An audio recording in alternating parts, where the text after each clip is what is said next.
Big news in Hamburg, Germany this afternoon. Site of the G20 summit. A protest that barely got underway turned into a clash with German police. It was the Welcome to Hell protest. Had sort of been billed as the climax leading up to the G20 summit, really getting underway tomorrow, obviously Friday and Saturday there. And about 8,000 protesters believed to be on hand. A small group of them were violent and were wearing masks, which is not allowed in these protests.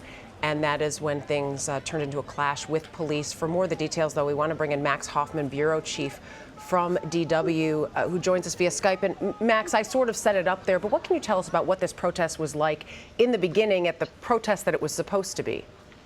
You know, in the beginning, we sort of had a festival atmosphere here, Dana, with people celebrating, having a drink, having something to eat, with music. And then the whole thing got underway, and you could tell that there was trouble because you had a small group of usually young men getting all dressed up in black. This is what's called the Black Bloc, and people who follow these protests are very familiar with them, usually prone to violence, and they were at the head of the demonstration. So they moved on across the street that you can see here right in the back, and at some point the police told them to stop. They had their water cannons set up and the tear gas trucks and all that, and they said they couldn't go on because, like you said, there were masked men in this Black Bloc, so there was a stalemate for 35 minutes where nothing happened, but tension built up, and at some point violence erupted.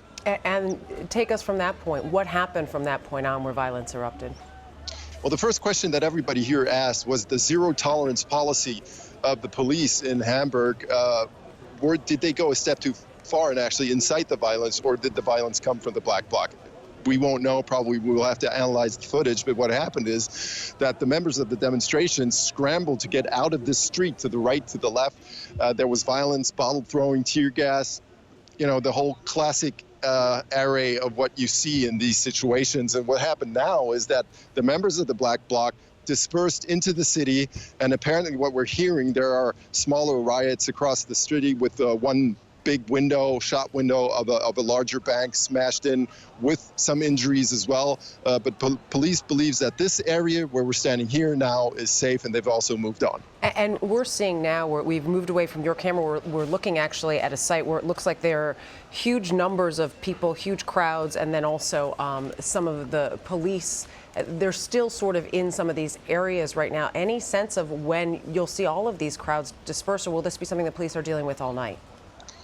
Well, you have to make the difference between the Black Bloc I was talking about and the peaceful demonstrators, right? Because what usually gets lost in this is that there are people, you know, have legitimate concerns about globalization, capitalism, and all that, and they apparently have continued, although the organizers of the demonstration called the whole thing off. But I believe they continued, and that's what you're seeing.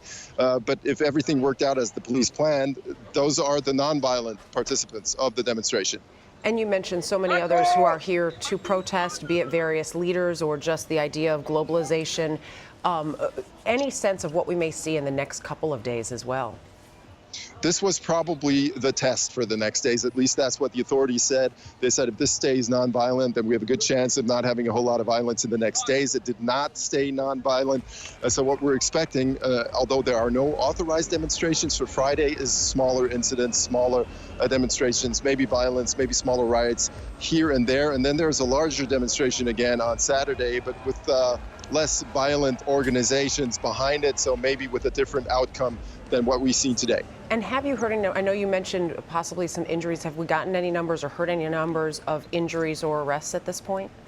Dana, no numbers yet. What we've seen, though, are at least 2 or 3 people being transported away very quickly to the hospitals here. We're just going to have to wait for the authorities to give us those numbers later in the day. Max, earlier we were talking with one of your colleagues who mentioned sort of, was giving us a sense, I guess, of the city and where things are, because these protests are nowhere near where the G20 summit leaders are meeting, correct? Well, it's not that far away, but of course, the whole area of the actual G20 summit has been cordoned off completely. It's a high security zone. Nobody can get in except with special credentials. The demonstrators normally would have gotten pretty close, but that would have been 6 kilometers away from here, and they didn't even get as far as 1 kilometer. So it is in the heart of the city, but of course, huge security efforts. We have 20,000 police officers of the German police. This is the biggest deployment in the history of German police. And in talking with some of the protesters out there, give us a sense, because it is a G20 summit, there are several issues and various leaders that obviously people are out to protest. What were some of the names or things that you maybe were hearing more in common? Dana, we've seen almost as many, different claims as protesters here, as demonstrators: save the dolphins, eat vegan, do something for the migrants, the whole area, because the left is classically very fragmented here. But the common denominator, without a doubt, is anti-globalization, anti-capitalism. And the one figure that managed to unite the left here, without a doubt, is the American president, Donald Trump, because everybody agrees, at least here among the protesters, that they don't like Donald Trump.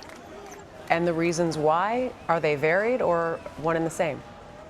I think you could pick any sort of policy, what he's doing with Russia, what he's doing with North Korea, the way he behaves towards women. That's something we've been hearing a lot. I don't think there's one issue they like, to put it quite bluntly. Well, we certainly appreciate the update there. Max Hofmann, Bureau Chief for DW, with the very latest, where there have been protests going on this afternoon for us, but in the evening there in Hamburg, Germany, in advance of the G20 summit. Max, thank you. Thanks, Dana.